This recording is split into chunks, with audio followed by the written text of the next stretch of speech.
Samsung has introduced a 5G modem that meets the latest standards and can reach speeds of 6 Gbps mmWave.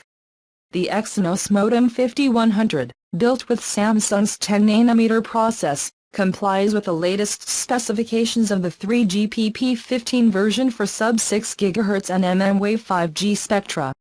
At the same time, it is compatible with the current 2G, 3G and LTE standards, with speeds of up to 1.6 Gbps in advanced 4G networks.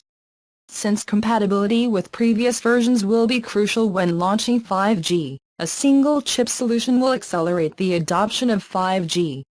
It has successfully tested 5G NR data calls over the air using prototype phones and 5G base stations, so the new chip will ensure faster development and commercialization of 5G mobile devices. Samsung says that Exynos Modem 5100 is the first to fully conform to the specification. Qualcomm launched its X50 modem in 2016 with a promised release in early 2018, but 3GPP had not yet finalized the specifications at that time. Qualcomm recently introduced antennas for the X50 chip, saying its design is critical to 5G because the mmWave signals are highly susceptible to interference.